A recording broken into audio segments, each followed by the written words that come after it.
¿Quién no conoce al Fantasma de la Ópera? El musical que pasó 35 años en carteleras de Broadway, galardonado con miles de reconocimientos y basado en la novela de Gaston Leroux. Pero no hace mucho tiempo, una versión diferente de este musical empezó a reconocerse gracias a una producción surcoreana. Sin embargo, ¿por qué esta versión no tuvo ni tanta fama ni tanto éxito como la de Lloyd Webber? Hola, soy Beatriz Luna y te invito a que nos tomemos un café mientras te cuento la historia alrededor de Phantom, la versión casi olvidada del Fantasma de la Ópera. Vamos a remontarnos a 1909. La Revolución Rusa estaba a todo lo que daba y en México vivíamos los últimos años del Porfiriato. Quiero destacar aquí que don Porfirio Díaz, como sabemos, era un gran admirador de la cultura francesa y eso se vio reflejado en casi todo su mandato. Es por esto que la primera vez que yo vi la puesta en escena estadounidense de este musical, se me fue inevitable acordarme de este dictador. Pero bueno, prosigo. En septiembre de este año, 1909, fue cuando se publicó por primera vez la obra escrita. Leroux, en este periodo, era periodista y trabajaba en L'Echo. Espero haber pronunciado bien el nombre, y era un periódico francés. Y se dedicaba a cubrir importantes eventos, como fue justamente la Revolución Rusa y la muerte del gerente de la Ópera de París, que al haber estado envuelta en tanto misterio, se inspiró a escribir la historia de un fantasma que atormentaba a todos los trabajadores del teatro. En la novela, Gastón no nos lo dice así abiertamente, pero sí nos da una introducción y nos da a entender que esto fue un hecho real y que incluso logró hablar con ciertos personajes, pudo leer ciertos documentos y hasta tuvo joyas de ciertos personajes femeninos. Imagínense la impresión de las personas al leer que toda esa novela de terror, que bueno, realmente es una novela de terror, que en la introducción él ya estaba poniendo lo que hacen todos ahorita los directores de cine de terror, que estaba basado en un hecho real. Pero bueno, su novela tuvo tanta fama que empezaron a haber adaptaciones al cine desde 1925. Quiero aquí dar un dato. La primera versión musical que hubo de la que se tiene registro fue en 1975, pero de esa no investigué, voy a tener que investigar más y tal vez en otro capítulo lo comente. Y sabemos que la versión más famosa es la de Andrew Lloyd Webber, y de la que hablaremos hoy, que es la de Murray Yeston y Arthur Kopit. Esta dupla de compositor y guionista ya habían trabajado juntos en 1982 con su famosísimo éxito Nine, que fue ganador del premio Tony a Mejor Musical de ese año. Y no fue un año después, en 1983, que se le acercan a estos dos personajes y a Geoffrey Holder, quien originalmente hubiera sido el encargado de dirección de este musical, para proponerles que hicieran un musical justamente de una novela gótica, una novela de terror, que pues iba a ser nada más y nada menos que la obra de Gaston Leroux. Y Easton al principio pues cuenta que se negó, que incluso se rió, y pues él decía que pues ¿quién querría hacer un musical sobre una historia de terror? Pero se dio cuenta que podían darle un carácter mucho más humano al fantasma, podían presentarlo como una persona herida, con sentido del humor y un pasado trágico, para lograr hacer que la gente empatizara con él y, a palabras de Yeston, el fantasma sería un Quasimodo u hombre elefante. A pesar de nuestras imperfecciones externas, no nos sentimos que por dentro estemos bien. Y con esto que dijo, me acordé del musical de Wicked, que recordemos es la historia de las brujas del Mago de Oz, donde Winnie Holzman autora de esta obra, nos presenta a Elphaba y su pasado. Y nos hace entender e incluso empatizar de cierta forma con este personaje. Y entendemos por qué se vuelve o se ve como la villana ya en la historia de Dorothy.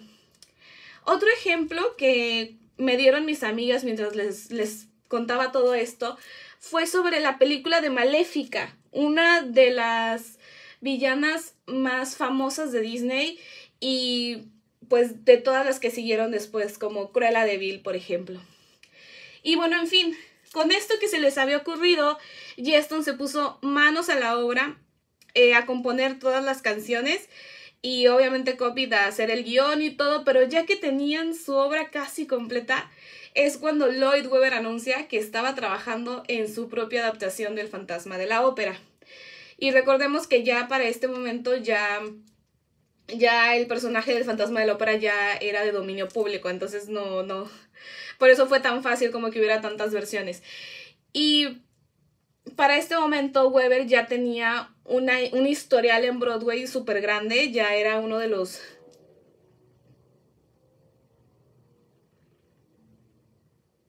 Ay, perdón, se escucha una moto. Era uno de los más grandes de Broadway, ya era muy conocido, pues ya nos había regalado éxitos como Evita, Cats, Jesucristo Superestrella, entre muchas otras obras más. Y Yeston no tuvo más opción que terminar su propio trabajo a toda velocidad y se encontró al buscar financiamiento un gran problema que ya se imaginarán cuál fue. Nadie quería patrocinarlo, pues sabiendo que ya se venía la versión de Lloyd Webber. Y tener dos fantasmas en Hollywood, tener dos musicales que hablaran de lo mismo era algo impensable. Y es por esta razón que Yeston y Copied deciden suspender el proyecto y separarse por un tiempo. Después ya como de unos meses, pues Copied decide ir a ver la versión de Webber para ver si había algún chance de poder seguir trabajando en su obra o si ya era necesario archivarla, que de verdad eran totalmente iguales o que fueran muy parecidas. Pero imagínense su sorpresa al ver que la obra era fundamentalmente diferente a lo que ellos habían planeado. Así que sin pensarlo mucho, le habló a Yeston, se pusieron de acuerdo y en 1991 se estrena por fin Phantom, The American Musical Sensation, en Texas. Cabe mencionar que ya en 1990, pues les digo, ya tenían ya todo completo. Y en ese año se les ofreció la oportunidad a ellos dos de volver su musical a una miniserie de televisión que constaría de 2 capítulos. Y aunque Copied estuvo súper de acuerdo con la idea y cedió su guión, Yeston no quiso ceder sus composiciones, pues pensaba que estaban hechas para presentarse en teatro. Y es por esta razón que esta miniserie tiene el concepto del musical, pero no tiene las canciones. Aún así yo creo que está muy bien logrado, a mí me gustó mucho. Lo pueden encontrar aquí en YouTube completa, las 2 partes. Y como les digo, como lo tuvieron que terminar a toda velocidad, todavía seguían haciendo como versiones diferentes en lo que le estrenaban y todo eso. Que hay partes en la serie de televisión de los 90s, a la última presentación que fue en 2021, que o ya no están, o son diferentes, o cosas así, ¿saben? O sea, ellos iban como editando la obra porque ya tenían pues todo el tiempo del mundo, ya no tenían la presión de tener que sacarla antes. Y bueno, como podrán imaginarse, esta versión no fue recibida con tanto entusiasmo, ya que para este momento ya el Fantasma de la Ópera era súper conocido. Y los patrocinadores pues obviamente tenían miedo de que se confundieran las 2 obras. Por más que le cambiaron el nombre, porque pues son diferentes los 2 nombres. Si se dan cuenta, incluso los pósters son diferentes, la forma de las máscaras son diferentes, obviamente la historia, incluso algo que me llamó mucho la atención es que Raúl es el enamorado de Christine en la versión de Lloyd Webber, y en la versión de Arthur Coppid y Maury Geston se llama en realidad Philip. Y cuando me leí la obra, pues resulta que estos dos personajes sí existen, pero son hermanos, entonces fue como, wow, que bueno, me, me llamó mucho la atención esto. Y bueno, no fue hasta que un representante del Takarazuka, que para quien no esté familiarizado con esta palabra, es un tipo de teatro japonés, donde solamente son actrices quienes salen a escena, no aparece ningún actor en ningún momento, a ofrecerles la oportunidad de presentar su obra en tierras orientales. Ellos acceden y fue un éxito. Tuvieron gira en Alemania y diferentes adaptaciones en Corea del Sur, donde se hizo, bueno, aquí es donde se hizo más conocida, en Corea del Sur. En Spotify se pueden encontrar diferentes álbumes, casi todas en coreano. Y está la versión como más famosa, donde el fantasma fue protagonizado por Kyu Hyun, un famoso cantante de Surcorea que es integrante del grupo Super Junior. Y como dato también hubo una adaptación al español que se presentó en Argentina en 2014, pero lamentablemente casi no encontré registros videográficos. Hay poquitas entrevistas, poquitos videos de la puesta en escena.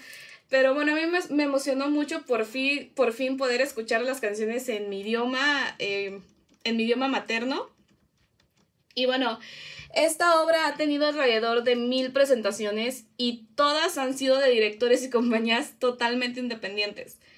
Y aunque Coppit aseguraba, porque, bueno, lamentablemente falleció en 2021, que no se sentía mal con esto, al contrario, decía que estaba satisfecho con la fama que había conseguido y que no había nada más mágico para él que ver cómo su obra era representada incluso por preparatorias.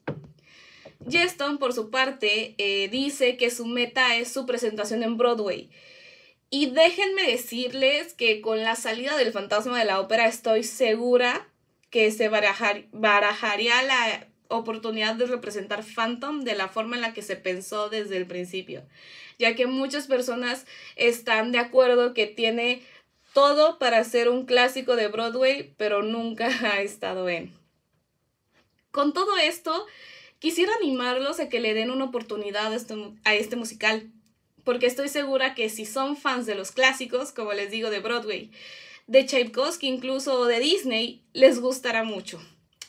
Les cuento que cuando estaba platicando, de una de las tantas veces que platiqué esto con mis amigas, una de ellas me comentó que ciertas canciones le recordaron mucho a La Bella y la Bestia. Y de hecho yo encuentro muy parecida la tonalidad y el ritmo de los dos temas de los villanos.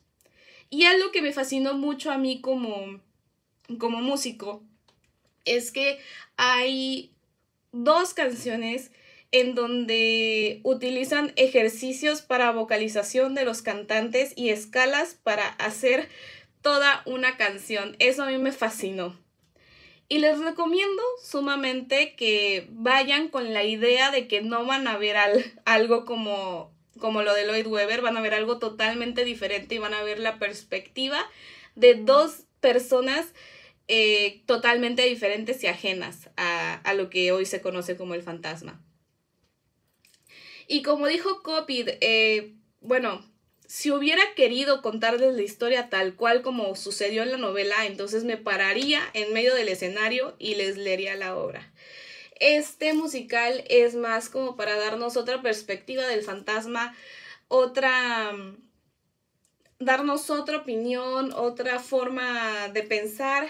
Entonces no vayan pensando que van a ver como que lo mismo, lo más famoso, lo que ya conocemos, sino que es una versión muy diferente. Pero bueno, aún me quedan muchas cosas que comentar de este musical, pero lamentablemente se me acaba el tiempo. Así que nos vemos en el siguiente episodio con nuestra taza de café para volver a platicar. ¡Adiós!